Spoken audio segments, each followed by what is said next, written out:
அனைத்து ஊடக நண்பர்களுக்கும் பத்திரிகை நண்பர்களுக்கும் வணக்கம். இன்றைய தினம் பாரத பிரதமர் மதிப்புக்கும் மரியாதைக்கும் உரிய மாண்புமிகு மோடி அவர்கள் தேசிய ஜனநாயக கூட்டணியுடைய முதல் தேர்தல் பிரச்சார கூட்டத்தை மதுராந்தகம் மண்ணிலே துவக்கியிருக்கின்றார். இந்த பொதுக்கூட்டம் பொதுக்கூட்டமாக அல்ல, ஒரு மாநாடாக பார்க்கப்படுகிறது. சுமார் 5 லட்சம் பேர் இந்த பொதுக்கூட்டத்திலே கலந்து கொண்டு ஒரு மாநாடாக காட்சியளிக்கின்ற அளவுக்கு மக்களுடைய ஆதரவு பார்க்கப்படுகிறது. மாண்புமிகு பாரத பிரதமர் அவர்கள் அண்ணா திமுக தேசிய ஜனநாயக கூட்டணி அதிக இடங்களிலே வெற்றி பெறும்,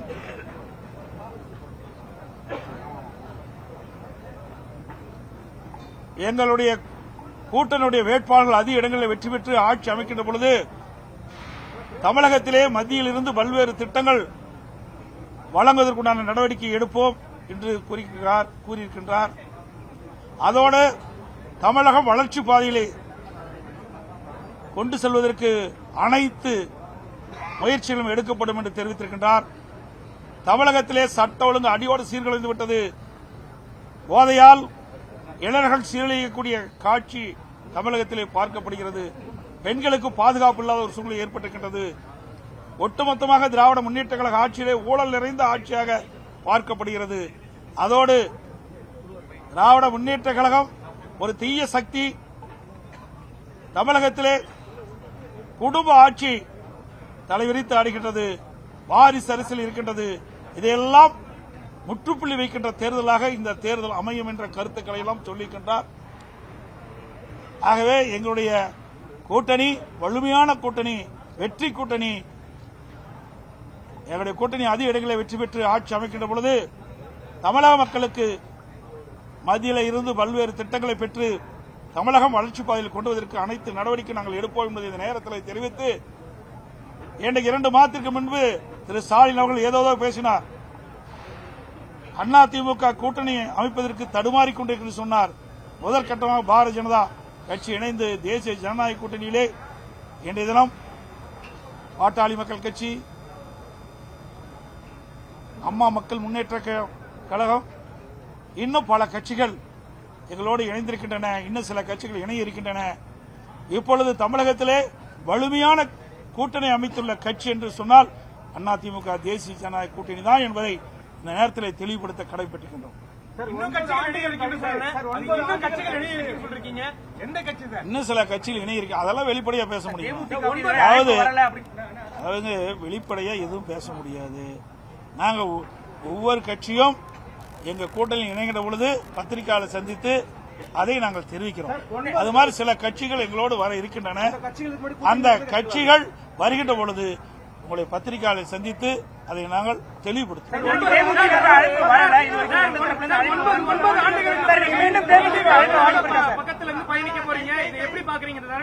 இந்த கேள்வி கேட்கறது தான் எனக்கு தெரியும்.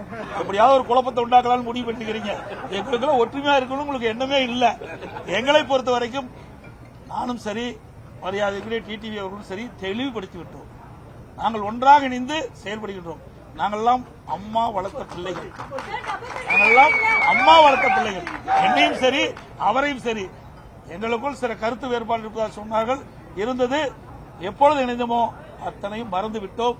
இனி எங்களுக்கு மாண்புமிகு அம்மா அவர்கள் விட்டு சென்ற பணியை தொடர வேண்டும் என்பதுதான் எங்களுடைய நிலைப்பாடு. அவருடைய நிலைப்பாடு ஒற்றுமையாக செயல்படுவோம். ஊடக நண்பர்களும் பத்திரிகைகளும் அதுக்கு துணை நிற்க வேண்டும் என்று அன்போடு கேட்டுக்கொள்கிறேன்.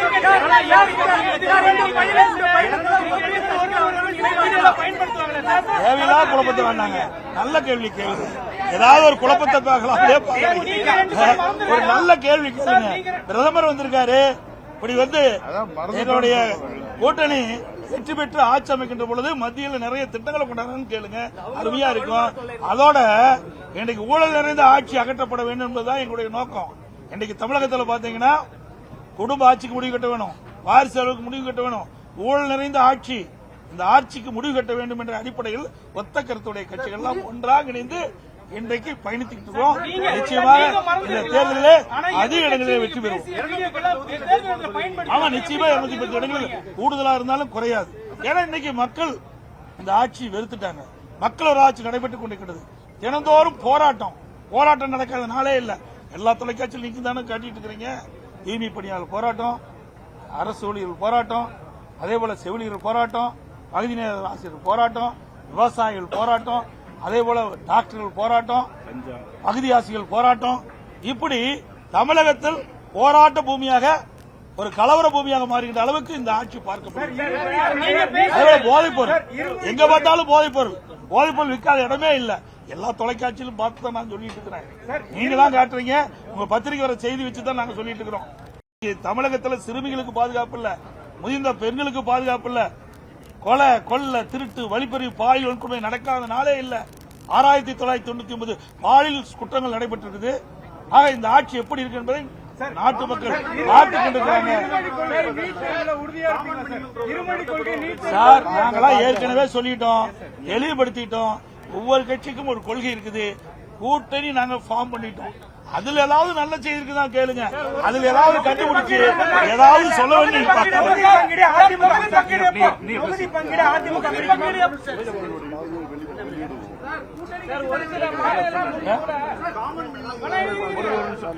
இது எல்லாமே விரைவில் உங்களுக்கு அவ்வப்போது செய்தி கொடுத்துட்டே இருக்கும். இப்போ ஆரம்பம் இன்றைக்கு தான் பாரத பிரதமர் முதற்கட்டமாக இந்த மாநாட்டு பொதுக்கூட்ட மாநாட்டில் அழகா அற்புதமா பேசிட்டு சென்றிருக்காரு. அடுத்த கூட்டம் வரும். இன்னும் நிறைய பாரத பிரதமர் பல கூட்டத்தில் பேச இருக்கிறாரு. அதே போல மத்திய அமைச்சர் வர இருக்கிறாங்க. எங்களுடைய கூட்டணி கட்சி தலைவர்கள் ஒன்றாக இணைந்து பல கூட்டத்தில் பேச போறோம். நிறைய செய்தி கொடுப்போம். தற்போது இந்த செய்தியை நீங்க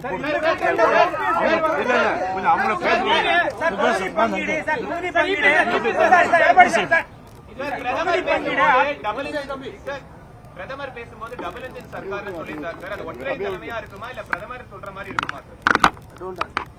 அன்பு ஊடக நண்பர்களுக்கு வணக்கம். இன்று தமிழ்நாட்டை ஆண்டு கொண்டிருக்கின்ற ஊழல் ஆட்சி, கொடுங்கோல் ஆட்சி, மக்கள் விரோத ஆட்சி, பெண்களுக்கு எதிரான ஒரு ஆட்சி, சாராய ஆட்சி, கஞ்சா ஆட்சி, திமுக ஆட்சி முடிவுக்கு மதுராந்தகத்திலே நல்ல ஒரு பெரிய தொடக்கம். அதிமுக தலைமையிலான தேசிய ஜனநாயக கூட்டணி ஒரு மாபெரும் மாநாட்டை நாங்க பொதுக்கூட்டமா நடத்தணும்னு திட்டமிட்டோம். ஒரு மாபெரும் மாநாடு, கிட்டத்தட்ட 5 லட்சம் தொண்டர்களுக்கு மேல் பங்களித்த மாநாட்டில் இந்திய பிரதமர் மரியாதைக்குரிய திரு நரேந்திர மோடிஜி அவர்கள் வருகை தந்து அவர் உறுதி கொடுத்திருக்கின்றார். நிச்சயமாக இன்னும் 2 மாதத்திலே தமிழ்நாட்டில் ஆட்சி மாற்றம் அமையும். அதிமுக தலைமையில் ஆட்சி வரும். இந்த ஆட்சிக்கு மத்திய அரசு சார்பிலே அத்துணை உதவிகளும் அத்துணை துறையில் நாங்கள் கொடுப்போம் என்று உறுதி கொடுத்திருக்கின்றார்கள். இது எங்களுக்கு மிகப்பெரிய ஒரு தொடக்கம். இந்த தொடக்கம் இன்னும் 2 மாதத்திலே ஆட்சி மாற்றம் தமிழ்நாட்டில் உறுதியாக வரும். தமிழ்நாட்டு மக்களும் இன்று இந்த ஆட்சியை தூக்கி எறிய வேண்டும் என்று முடிவு செய்துவிட்டார்கள். அனைத்து தரப்பு மக்களின் எதிரான ஒரு ஆட்சி, ஊழல் ஆட்சி, மோசமான ஒரு ஆட்சி, இதை அகற்ற வேண்டும். அதற்காக தான் நாங்கள் ஒன்று சேர்ந்திருக்கின்றோம். அந்த வகையில மிகப்பெரிய ஒரு தொடக்கமாக இங்கு மதுராந்தகத்தில் இன்று நடந்திருக்கிறது. நீங்க ஏதோ கேட்டுட்டே இருக்கீங்க, என்ன கேளுங்க, நாங்க பதில். நீங்க 2 பேரும் பலசலாம் பங்காளி சண்டை விட்டுட்டு ஒன்றை இணைஞ்சிருக்கீங்க. ஆனா எதிர்கட்சி நீங்க இதுக்கு முன்னாடி பேசுறதெல்லாம் பயன்படுத்துவாங்க. தேர்தல் காலங்கள்ல நீங்க இதுக்கு முன்னாடி விமர்சனங்கள் முன்வைத்ததை மக்கள்கிட்ட கொண்டு போவாங்க. இது எப்படி தேர்தல் நேரத்தில் நீங்க களத்தில் எதிர்கொள்ள போறீங்க? இப்ப திமுக 2016-21 எதிர்கட்சியா இருந்துச்சு. அப்ப எதுக்கெல்லாம் திரு ஸ்டாலினோ அந்த கட்சிக்கு போராடினாங்கன்னு தெரியும். 21 தேர்தல் அறிக்கை கொடுத்து வந்தாங்க. தேர்தல் அறிக்கையில 95% நிறைவேற்றல. இதையும் நாங்க கொண்டு போவோம்ல. இது எங்க குடும்ப பிரச்சனை. ஒரு தாய் மக்களாக ஒரு குடும்பமா, ஒரு கூட்டு குடும்பமா இருந்த எங்களுக்குள்ளார பிரச்சனை. இது கட்சி பிரச்சனை தான். கரெக்டா? இதுல எங்களுக்குள்ளார மனஸ்தாபம் இருந்து பிரிந்து இருந்தது உண்மை. இதான் நான் நேற்று சொல்லிட்டு இருக்கேன். அன்னைக்கு 21ஆம் தேதி சொல்லிட்டு இருக்கிறேன். எங்களுக்குள்ளார பிரிவு இருந்தது உண்மை, எங்களுக்குள்ளார மனஸ்தாபம் இருந்தது உண்மை. ஆனா மாண்புமிகு அமித்ஷா அவர்கள் 21 முயற்சி செய்தார்கள். அப்பொழுது நடக்காமல் போய்விட்டது. 26 நாங்கள்லாம் ஒன்னா இருக்கணும்னா மாண்புமிகு அமித்ஷா அவர்கள் என்னிடம் பேசும் பொழுது மாண்புமிகு மோடி அவர்கள் நீங்களும் அண்ணன் பழனிசாமி அவர்களும் ஒன்றாக இருந்து இந்த மக்கள் விரோத திமுக ஆட்சியை நீங்கள் வீட்டுக்கு அனுப்புவதற்கு எங்களுக்கு உதவி செய்ய வேண்டும் என்று கேட்டார்கள், எங்களோடு வர வேண்டும் என்று கேட்டார்கள். அதற்கு நான் அவர் பார்த்த அன்றைக்கே அதற்கு ஒத்துக்கொண்டு வந்துவிட்டேன். அது நடந்து 2-3 மாதங்கள் ஆகிறது. நான் சொல்லவில்லை, அதை அவங்க அதை ப்ராப்பரா எடுத்துட்டு போய் நாங்க ஒரு நேரத்தில் அதை செய்யறோம்னு சொன்னாங்க. அதுபோல அண்ணன் அவர்களும் அதற்கு ஒப்புதல் அளித்த பிறகுதான் அவர் என்னை அழைத்து பேசினார்கள். இதுதான் உங்களுக்கு தெரியும். இதுல 2 பேரும் ஒப்புதல் அளித்த பிறகுதான் இந்த கூட்டணி உருவாயிருக்கு. இதுல அச்சுறுத்தலோ அழுத்தமோ யாருக்கும் இல்லை. நாங்கள் இருவரும் அண்ணன் தம்பியார்களாக எப்படி இருந்தோமோ 2017 ஏப்ரல் மாதம் வரைக்கும் இருந்தோமோ அது போல ஒன்றிணைந்து விட்டோம். இப்ப எங்களை பார்த்தாலே தெரியலையா, எங்களுக்குள்ளார ஒன்றும் பிரச்சனை இல்லை. பங்காளிகளாக இருந்த ஒரே தாய் மக்களாக இருந்தவர்கள் இன்றைக்கு நாங்கள் பார்த்த உடனே சேர்ந்து விட்டோம். அவ்வளவுதான். அந்த ஐஸ்லாம் பிரேக் ஆயிட்டு. அதனால இனிமே நீங்க அதையே யாரும் உருட்டுனாலும் போற இடங்கள்ல நாங்க 2 பேருமே அதுக்கு பதில் சொல்லுவோம், ஒன்றாக செல்வோம், ஒன்றா பிரச்சாரத்துக்கு செல்வோம், தேவையான இடங்களுக்கு ஒன்றாகவே செல்வோம். அதனால இதெல்லாம் நாங்க மறந்துட்டோம்.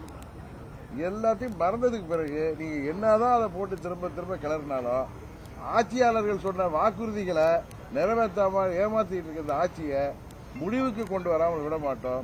புரட்சி தலைவர் ஆட்சி, அம்மா அவர்கள் ஆட்சி, எங்களது என்டிஏ கூட்டணி ஆட்சியாக தமிழ்நாட்டில் உறுதியாக ஏற்படும். தமிழ்நாட்டுக்கு வேண்டிய அத்தனை திட்டங்களையும் என்டிஏ கூட்டணி சார்பாக நாங்கள் நிறைவேற்றி தருவோம். ஒரு வளமான தமிழகத்தை உருவாக்குவதற்கு நாங்கள் அனைவரும் ஒன்றிணைந்து மதமாச்சரியங்களை எல்லாம் துறந்து நாங்கள் அம்மாவின் ஆட்சியை கொண்டு வருவதற்கு எங்கள் ஒரே இலக்காக நாங்கள் பயணிப்போம்.